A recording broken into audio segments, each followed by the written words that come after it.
Today's story time is Cinnamon by Neil Gaiman, illustrated by Divya Srinivasan. I am sorry if I butchered that. Doing these story times primarily for my nephews. Hello. But you or your kids are more than welcome to join along, especially if you need a few minutes to distract them. I'd also like to thank Neil Gaiman for allowing people to read and post his books online. Let's get started. Cinnamon.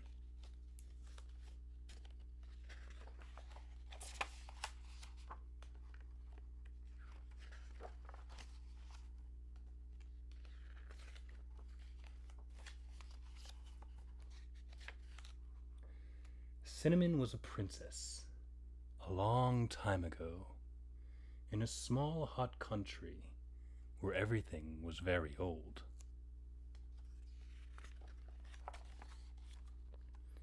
Her eyes were pearls, which gave her great beauty, but meant she was blind.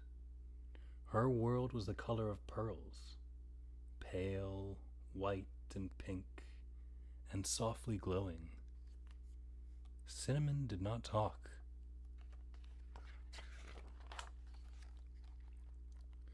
Her father and her mother, the Raja and the Rani, offered a room in the palace, a field of stunted mango trees, a portrait of the Rani's aunt executed on hardwood and enamels, and a green parrot to anyone who could get Cinnamon to talk.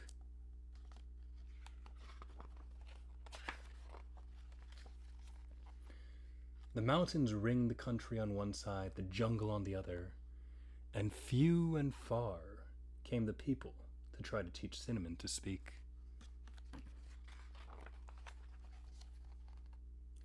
But come they did, and they stayed in the room in the palace, and cultivated the field of mango trees, and fed the parrot, and admired the portrait of the Rani's aunt, who was quite a celebrated beauty in her day, although she was now old and crabbed, and pinched with age and disappointment. And eventually, they went away, frustrated and cursing the silent little girl. One day, a tiger came to the palace. He was huge and fierce, a nightmare in black and orange, and moved like a god through the world, which is how tigers move. The people were afraid. "There is nothing to be afraid of," said the Raja. "Very few tigers are man-eaters." "But I am," said the tiger. The people were much amazed that the tiger could speak, although it did nothing whatsoever to quell their fear. "You might be lying," said the Raja. "I might be," said the tiger. "But I'm not. Now, I am here to teach the girl cub to talk." The Raja consulted with the Rani, and despite the urgings of the Rani's aunt, who was of the opinion the tiger should be driven from the city with brooms and sharp sticks, the tiger was shown to the room in the palace, and given the enamel painting and the deeds to the mango field, and he would have also been given the parrot had it not squawked and flown to the rafters, where it stayed and refused to come down. Cinnamon was shown into the tiger's room. "There was a young lady from Riga," squawked the parrot, from high in the rafters, "who went for a ride on the tiger. They came back from the ride with the lady inside and the smile on the face of a tiger." Although in the interest of historical and literary accuracy, I'm obliged to point out that the parrot actually quoted another poem, much older and a little longer, which ultimately had the similar message.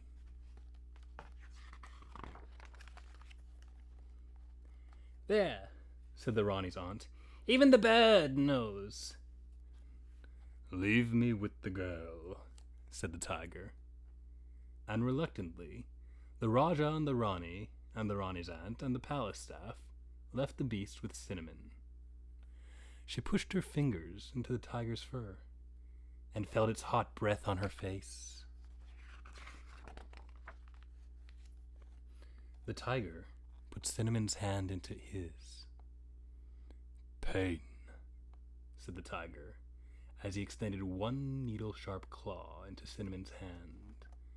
It pierced her soft brown skin, and a bead of bright blood welled up.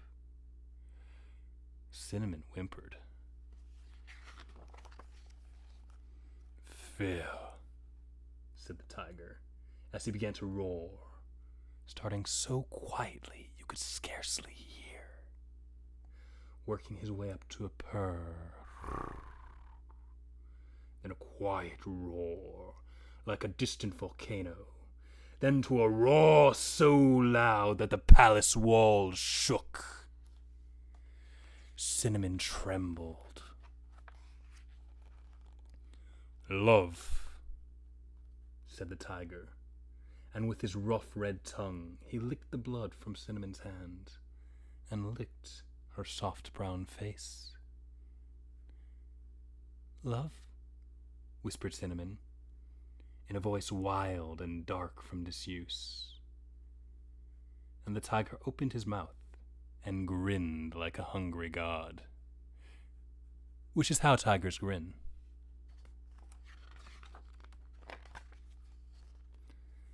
The moon was full that night. It was bright morning when the child and the tiger walked out of the room together. Cymbals crashed and bright birds sang, and Cinnamon and the tiger walked towards the Rani and the Raja, who sat at the end of the throne room, being fanned with palms found by elderly retainers. The Rani's aunt sat in the corner, drinking tea disapprovingly. "Can she talk yet?" asked the Rani. "Why don't you ask her?" growled the tiger. "Can you talk?"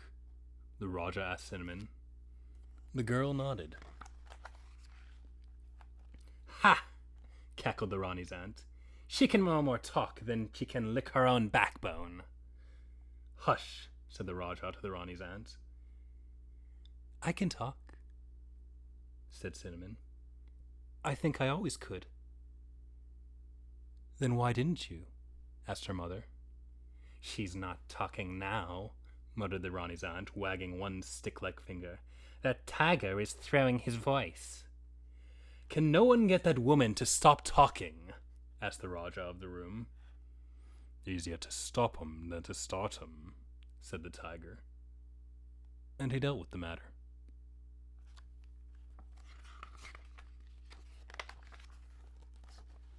And Cinnamon said, "Why not?" "Because I had nothing to say."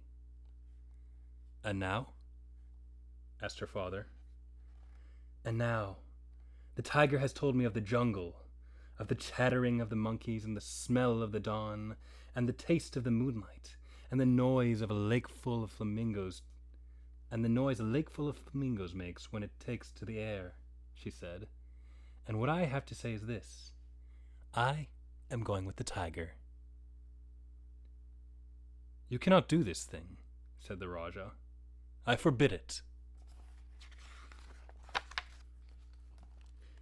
"It is difficult," said Cinnamon, to forbid a tiger